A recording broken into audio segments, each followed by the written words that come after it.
je te réinvite dans mon journal intime, parce que c'est l'heure du bilan du mois de février. Alors, oui, ça c'était le bilan du mois dernier de janvier, donc j'étais fière d'avoir tenu mes objectifs, yes. J'étais contente d'avoir rejoint le programme de Raj et de mieux communiquer virtuellement. Ouais, le programme de Raj, je t'en ai déjà parlé, je t'en reparlerai, c'est cool. Voilà, je suis contente de mon organisation, je souhaite communiquer mieux avec Yo. Yo, c'est mon chéri.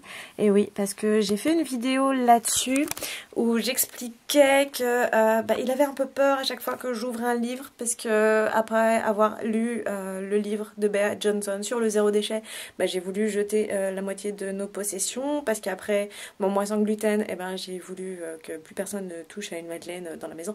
Enfin bref, voilà, il faut qu'on communique mieux et je trouve que c'est plutôt pas mal en ce moment, donc c'est cool, voilà, c'est plutôt bien, mais ouais, la communication c'est très très important dans un couple, dans la famille, avec les amis, etc. Lorsqu'on change ses habitudes, il faut vraiment en parler parce que ça peut être assez dérangeant pour les autres. Bref, on continue. Alors, je m'autorise à m'imposer, oui. Ça, j'ai envie de m'imposer et je veux encore améliorer mes horaires. Je veux déménager. Oui, j'avais écrit ça et c'est cool parce qu'on va déménager. On va déménager et du coup, là, en ce moment, c'est dans les cartons. Et l'appart, c'est le bordel. Je veux consommer mieux. Oui, je veux plus de temps pour moi. Et ça, c'est cool parce que j'en ai eu plus ce mois-ci. Alors, si je reprends le mois de janvier... ça c'était mon mois de janvier et le temps pour moi, non, j'avais eu pas mal de temps pour moi, peut-être un petit peu moins sur la fin, bref, et là du coup j'ai eu plus de temps pour moi. On va regarder ça ensemble. J'ai le droit de décider, oui, j'ai le droit de décider, je ne dois pas avoir peur du jugement car je serai toujours jugée, non sans rire. Yeah, bon, j'ai pas fait de dessin ce mois-ci, hein. Mais ça résume assez bien l'état d'esprit du moment. Et du coup, voici le mois de février. Alors, mes objectifs pour février, faire le contrôle technique de la voiture. J'avais préparé ma voiture le mois dernier, donc j'ai fait le contrôle technique, finir la robe de mariée. Et oui, il fallait que je finisse cette robe de mariée.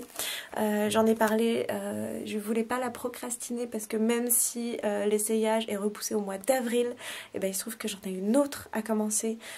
Et du coup, il fallait vraiment que je finisse celle-là bien avant, même si c'était pas une urgence de la finir, voilà, il fallait que je m'en libère.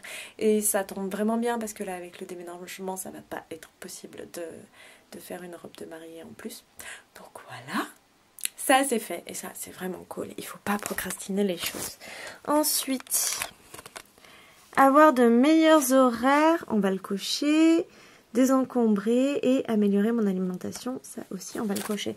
Alors si je reprends le mois dernier, tu vois, au niveau des horaires, au tout début du mois j'arrivais pas à me lever, puis après j'y arrivais, et par contre j'arrivais pas du tout à me coucher à 22h30. C'était genre ça marchait pas quoi, tu vois, la dernière ligne ça marchait trop pas. Et là du coup au mois de février, tadam, je me suis levée quasiment tous les matins à 7h aussi. Bon, les 2 derniers jours, ils sont pas encore remplis puisqu'on est, ce jour-là, on est le 27. Et par contre, je me suis vachement plus couchée à 22h30. Et ça, c'est cool. Et c'était pas forcément facile parce que, alors, le but de cette histoire d'horaire, c'est tout simplement parce que j'avais tendance à beaucoup travailler tard le soir, voire la nuit, quand ma fille était couchée. Et du coup, le matin, c'était dur. Du coup, je m'étais dit, je vais me lever plus tôt qu'elle, 1 heure plus tôt, je vais bosser pendant 1 heure tranquille, avant qu'elle se lève, etc.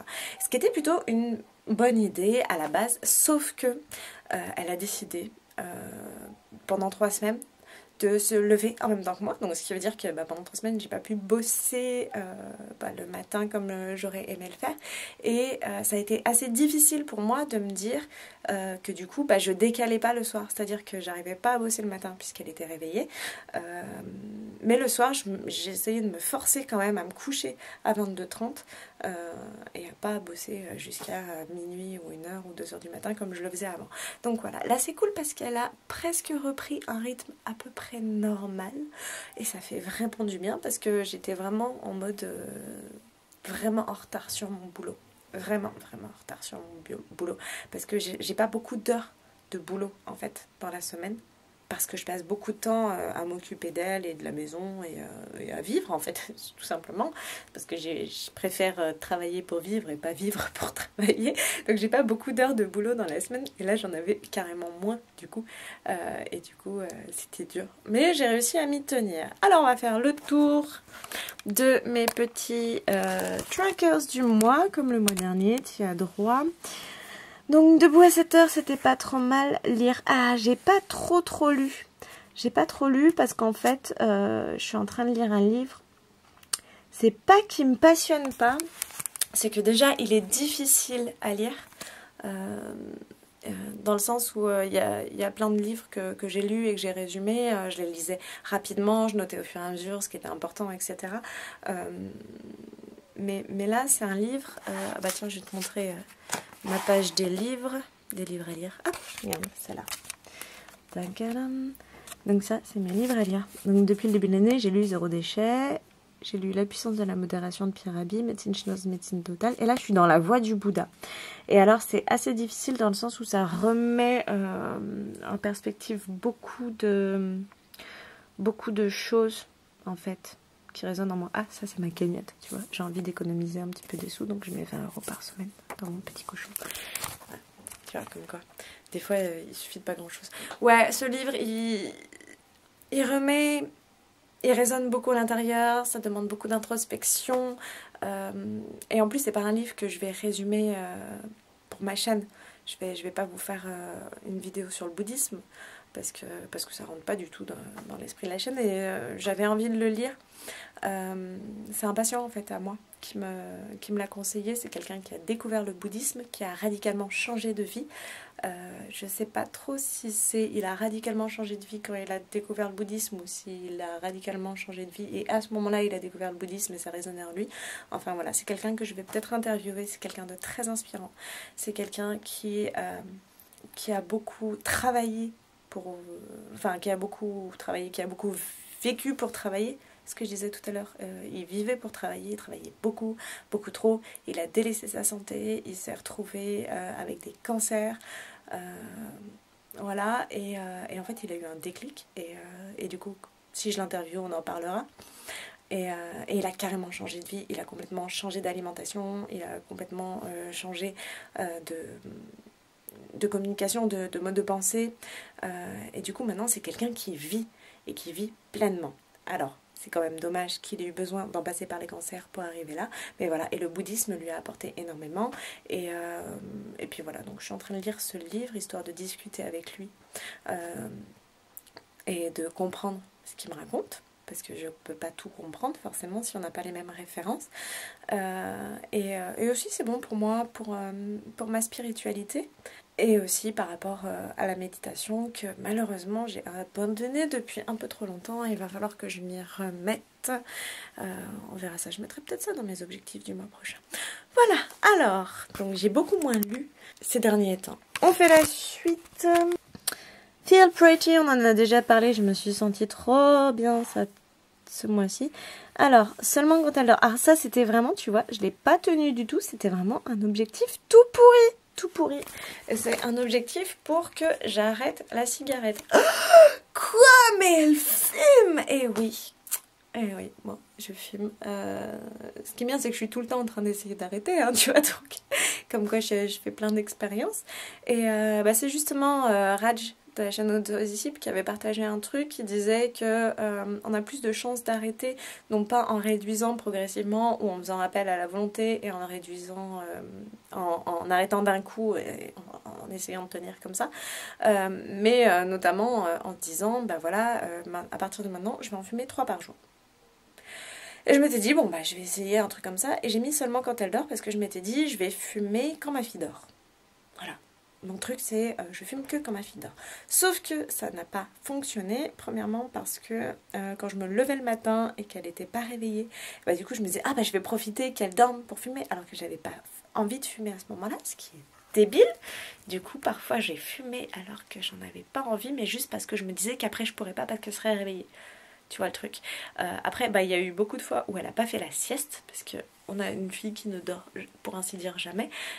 Et du coup, eh ben, j'étais grave sur les nerfs. Ou alors, dès qu'elle faisait la sieste, tu vois, je m'en allumais une dès qu'elle s'endormait. Et puis, après, je m'en rallumais une peut-être dans la demi-heure en me disant, on ne sait jamais qu'elle se réveille, tu vois, je pourrais plus fumer après. Donc, c'était vraiment pas du tout un bon objectif. Et c'est pour ça que je ne l'ai pas tenu. Et c'est bon en fait d'avoir des objectifs qu'on ne tient pas parce que ça permet de les revoir et de les changer. Et du coup, je vais essayer d'arrêter autrement, tout simplement. Ça sera sans doute une meilleure idée. Voilà, parce que c'était pas du tout un objectif pertinent et c'est pour ça qu'il n'est pas du tout rempli. Ensuite, activité manuelle. Ouais, j'ai bien bossé d'un point de vue activité manuelle, ce qui était franchement pas le cas. Tu vois, le mois dernier, activité manuelle, j'en avais quasiment pas fait, quoi. Vraiment, j'en avais trop pas fait. Et je l'avais marqué dans ce que je voulais faire. Je voulais faire plus d'activités manuelles. Donc, j'en ai fait plus. Et ça, c'est vraiment bien. Je suis fatiguée, mon site. Bah, j'ai bien bossé pour mon site. Pas trop les derniers jours parce que là, en ce moment, c'est un peu la galère. J'ai eu des galères ce mois-ci. Du temps pour moi, j'en ai eu tous les jours. Du temps de qualité avec ma fille, j'en ai eu tous les jours. Et ça, c'est cool. Manger sain. C'est marrant parce que j'ai réalisé tout à l'heure que j'avais pas tellement plus mangé sain que le mois dernier, alors que j'ai eu vraiment l'impression de manger plus sain, et j'ai eu l'impression uniquement parce que je l'avais marqué là que je voulais améliorer mon alimentation. Tu comprends le truc, c'est que juste parce que j'y ai pensé que c'était dans mes objectifs, et ben j'ai eu vraiment l'impression de manger plus sain.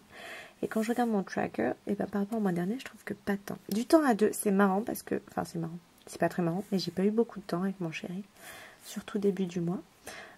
Et pourtant, on a amélioré notre communication. Alors, est-ce qu'on a besoin de moins passer de temps ensemble parce qu'on communique mieux? C'est possible, je sais pas. Est-ce qu'on a passé moins de temps ensemble mais qu'on a eu du temps de plus grande qualité? Je pense que c'est ça aussi. Ouais. Et c'est parce qu'on communique mieux qu'on a du temps de meilleure qualité. C'est bien possible. Et comme tu l'as vu, le dernier objectif, c'était faire dodo à 22h30. Que j'ai beaucoup plus tenu, et ça, c'est cool. Ouais, ça n'a pas été un mois forcément hyper facile. Comme je l'ai mis, là, tu vois, j'ai mis des petits smileys un petit peu pas contents. J'ai été malade. J'ai eu la gastro. Bon, alors, l'avantage, quand tu as un mode de vie sain et que tu manges bien et que tu dors bien, etc., c'est que quand tu es malade, t'es pas malade, genre je vais mourir. En fait, quand je dis que j'ai eu la gastro, c'est-à-dire que j'ai eu mal au ventre pendant un jour, j'ai vomi le soir et le lendemain, j'avais des courbatures. Et c'est tout. C'est pas genre je me suis vidée toute la journée, j'allais crever, etc., comme les 3/4 des gens qui ont eu la gastro cette année. Et c'est ça qui est cool. C'est que si tu as une vie saine, même quand tu chopes une maladie parce que ta fille l'a chopée chez la nounou, eh ben t'es pas malade comme un chien, et ça c'est vraiment bien.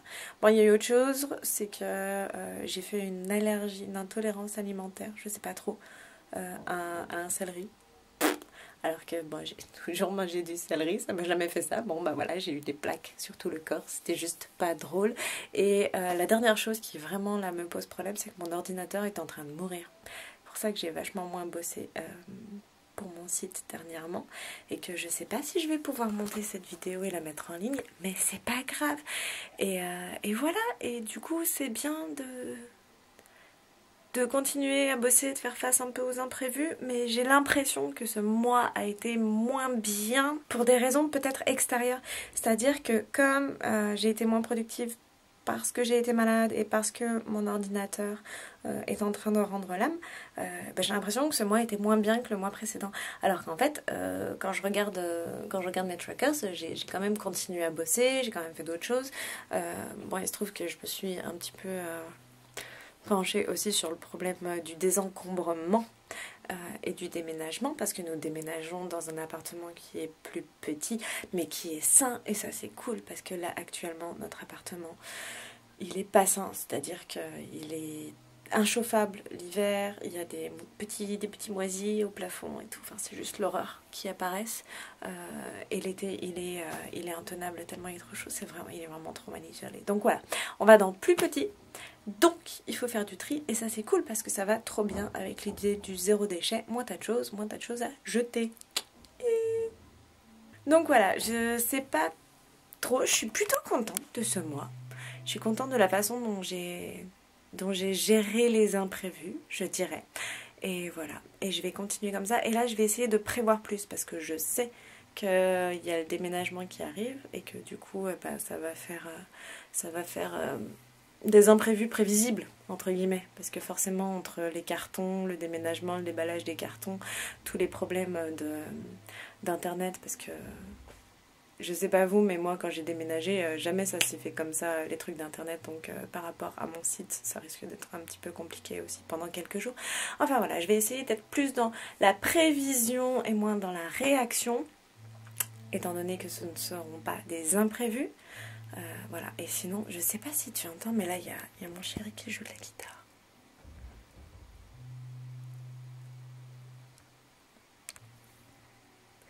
Donc voilà. Je te fais des gros bisous et j'espère que ton mois de février a été fabuleux.